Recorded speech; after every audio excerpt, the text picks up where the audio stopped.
Hello කොහොමද ඔයාලට අද මම ඔයාලත් එක්ක ෂෙයා කරගන්න යන්නේ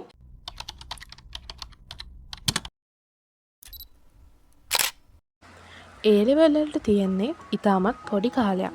අද ඉඳන් ගත්තොත් තව මාස 6ක් නැත්නම් දින 180ක් වගේ ඉතාමත් පොඩි කාලයක් තමයි තියෙන්නේ. ගොඩක් අය හිතනවා දැන් පටන් ගත්තොත් පරක්කු වැඩි, පාඩම් කරන්න බැරි වෙයි, ඒ වගේ දේවල්. ඇත්තටම මේ මාස 6 කියන්නේ ඔයාගේ ප්‍රතිඵලය සම්පූර්ණයෙන්ම වෙනස් කරන්න පුළුවන් කාලයක්.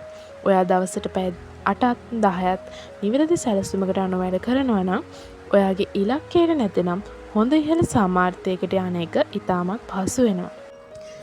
ගොඩක් අය හිතන දෙයක් තමයි ඒ ලෙවල් පාස් වෙන්න නම් දවසට පැය 18ක් පාඩම් කරන්න ඕන කියලා. ඒත් ඇත්ත ඒක නෙවෙයි. ඔයාට ඕන කරන්නේ හાર્ඩ් වර්ක් එකක් නෙවෙයි, ස්මාර්ට් වර්ක් එකක්. අද මේ වීඩියෝ එකකින් මම ඔයාලට කියලා දෙනවා විද්‍යාත්මකව ඔප්පු කරපු ඕනෑම කෙනෙක්ට ඒස් එකකින් ඒකකට යන්න පුළුවන් මාස්ටර් ප්ලෑන් එකක්.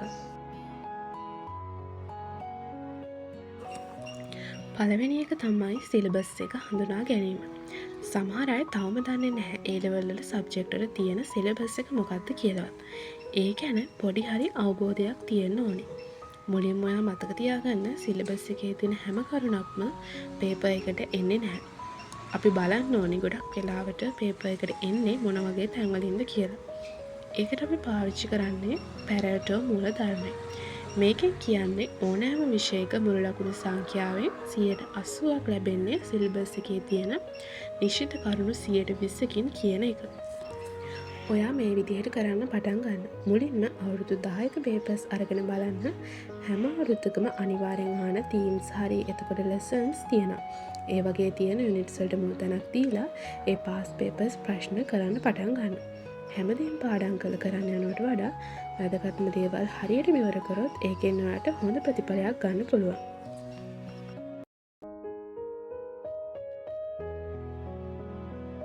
දෙවෙනි එක තමයි ඇක්ටිව් රිහර්සල්. ඒ කියන්නේ මතකයේ 100% තහවුරු කරගන්න විදිය.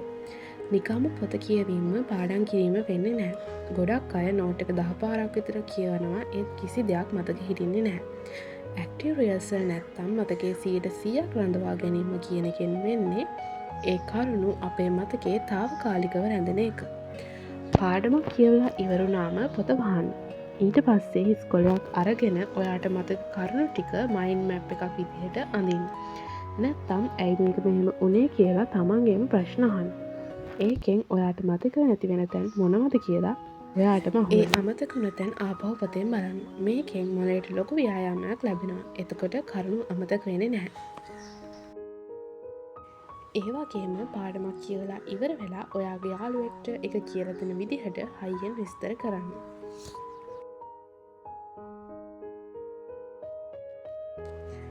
තුන්වෙනි එක තමයි ස්පේස් රිපිටිෂන් කියන්නේ. ඒ කියන්නේ අමතක වීම පාලනය කිරීම.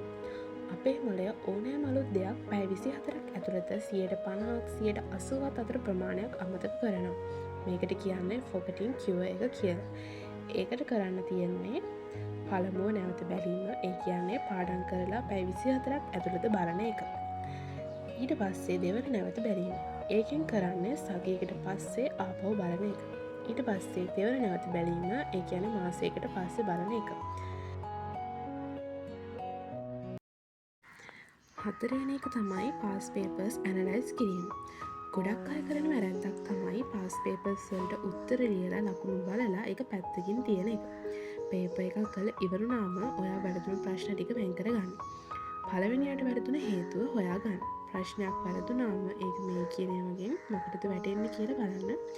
එක කලබලයට වුණ වැරද්දක්ද, දෙවෙනි එක ඒ කොටස පාඩම් නැති නිසා වුණ වැරද්දක්ද, තුන්වෙනි එක තියරි එක දාන්නම ඒ ප්‍රශ්නෙට ගලපන්න දන්නේ නැති එකද කියන ඒවා.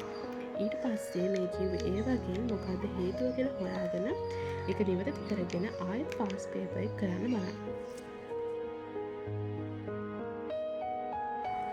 අවසාන එක තමයි ස්ට්‍රෙස් මැනේජ්මන්ට්.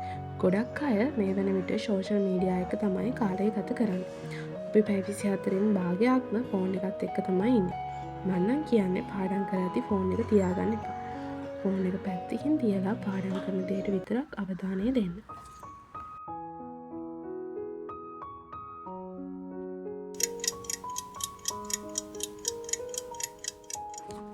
ඒ වගේම තවත් වැදගත් දෙයක් තමයි හොඳ නිින්දක් ලබා ගැනීම. දිනපතා හොඳ නිින්දක් ලබා ගන්න. මොකද මානසික සුවතාවය තමයි විභාගයේදී ඔයාලට හොඳ මතකයක් ලබා දෙන්න උදව් කරන්නේ.